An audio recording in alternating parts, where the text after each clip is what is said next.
Ќе кажам дека да се намалува корупцијата е навистина предизвик во услови кога сведочиме дека со декади наназад санкционирањето на корупцијата изостанува и во услови кога корупцијата произлегува дека исплатлив под наводници бизнис, не можете да очекувате од другата страна дека можете да влијаете со некакви меки мерки како што се нашите предлози во однос на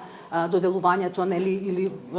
воведувањето на нови политики и јакнењето на капацитетите на кадарот за да постапуваат со интегритет и да не дозволуваат да бидат предмет на подкупи, да имаат судирна интереси. Од тука мислам дека е многу важно да се работи, се разбери натаму со општините во насока да ги применуваат овие меки мерки, но и да се работи на санкционирање што е можно повеќе на корупцијата и да се испраќа порака дека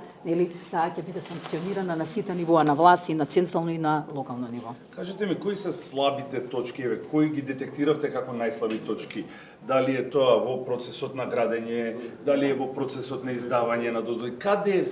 мислите дека е најголемиот ризик од корупција во општините и ваш заклучок? Кои се капацитетите? На локално ниво, на државно веќе знаеме. Иако е неблагодарно да се прави таква некоја градација, но еве себе си дозволам да кажам дека сепак најголемите слабости мислам дека ги констатиравме во процесот на доделување на градежни дозволи, бидејќи констатиравме дека поголем дел од општините, иако се тоа најголемите општини во државата, имаат генерален урбанистички план кој е постари од 20 години, а тие планските документи треба да бидат најстари да траат до 10 години. Понатаму констатиравме дека деталните урбанистички планови се менуваат во најголем дел, дури 2/3 кај сите општини кои ќе соберете, по барање на физички и правни лица, што значи дека општините воопшто не го планираат урбанизмот, туку последица на интересите на градежните фирми и на физичките лица. Понатаму констатиравме дека имаат многу слаб инспекцијски надзор кога станува збор во областа на градежништвото. Имавме ситуации во кои во некои општини се изрекуваат опомени, се превземаат некои мерки, а во другите општини никакви мерки не биле превземени и активности од страна на инспекцијските служби. Така да тука би рекла дека се најголемите слабости, исто така мислам дека потенцијал за подобрување особено има и во доделувањето на интегрираните дозволи, во смисла на тоа дека не можеме да бидеме сигурни врз основа на оние податоци кои ги имаме, дека навистина сите фирми што треба и плаќаат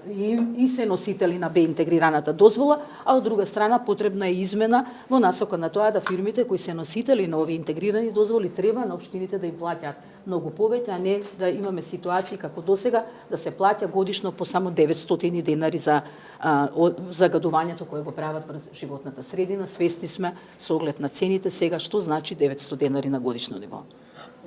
И ваш коментар, став околу законските измени Законот за јавни набавки? Да.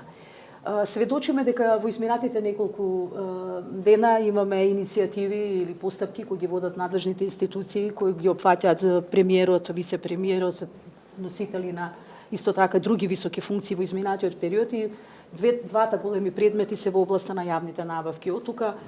предложените измени во кои се намалува контролата во јавните набавки, сметам дека навистина е контрадикторна на она на што сведочиме сега, а тоа е доказ дека едно од најпогодените од корупција области во нашата земја се токму јавните набавки. Од тука сметам дека треба сериозно да се размисли околу предложените измени, да не речам дека во најголем дел и да се повлечат, и да се отвори една широка јавна расправа во однос на тоа доколку треба да се подобрува контролата во јавните набавки, како тоа да се направи квалитетно, а не да се оди кон нејзино укинување, што апсолутно не е на линија на засилување на борбата против корупција во јавните набавки. Што може да се направи да се намали концентрацијата на мал број на фирми што ги добива овие тендери? Знаеме дека и вие имавте истражување каде што една фирма се јавува на тендер и истата добива. Имено тоа беше и мерка побарана од Светска банка во најновиот извештај. Па сепак мора да се институциите мора да се борат против корупцијата, бидејќи во услови кога таа е широко распространета се разбира дека мал дел од фирмите наоѓаат интереси да аплицираат на тендерите, стравуваат дури во ситуации да не е така, тие велат сите тендери се наместени. Од тука малото учество на фирмите ја овозможува оваа ситуација и комфорт зона на една мала група на фирми да доминираат и да земаат навистина голем број на тендери. Од тука потребни се системски мерки и потребно е многу повеќе институциите секогаш велиме да комуницираат со бизнис секторот и да испраќаат пораката дека навистина набавките се транспарентни и дека преку огласите сакаат да ја добијат најдобрата понуда. За жал се чини дека состојбите не се такви. Не знам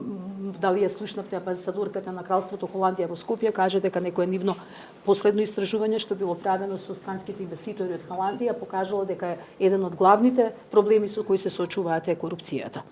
Што значи дека на локално ниво гледано, ако се погледна деталните урбанистички планови, најголем дел ќе се види дека не сме согласени со веќе изминатиот генерален урбанистички план, кој иако е се уште на сила, додека не се донесе новиот. Од друга страна, законот за урбанистичко планирање овозможува на секој правно и физичко лице да ангажира планерска куќа која ќе ги нацрта ќе ги даде параметрите на одредена градска четврт, а од друга страна клучните закони како законот за градење и законот за урбанистички просторно планирање гледаме дека се менуваат во зависност од потребите на одредени структури во државата кои што го опаѓаат секторот градежништво. Од друга страна, колегите од 360 има серија на прилози во кои обработуваат моментот со фингирање на обидот за легализација на одредени изградби, дали тоа е резултат на оној легалистички пристап за легална корупција. Во токму тоа истражување што го правевме во 8 општини во однос на додалувањето на градежните дозволи се покажа дека во период од 4 години од 2018 до 2022 година бројот на доделени градежни дозволи е помало отколку бројот на барања кои чекаат од 2018 година се доставени до општините за легализација на нелегално изградените објекти, што секако зборува за еден веќе создаден урбанистички хаос и секако дека во услови вие кога имате толку широко распространета број на нелегално изградени објекти, дека и притисокот за корупција и нивното легализирање дека е висок врз општините и ќе кажам дека еве бројките дека зборуваат најголемиот број на дивоградби беа изградени токму во општина Куманово, а гледаме дека од пред еден месец имаше акција во која е обвинета или постапка се отвори со обвинување за земање на подкуп на градежен инспектор токму од општина Куманово. Ќе кажам дека сите тие нелегално изградени објекти се разбира дека биле видливи за инспекцијските служби. Прашањето е зошто тие биле неефикасни и јас одговорот сепак го наоѓам во корупцијата.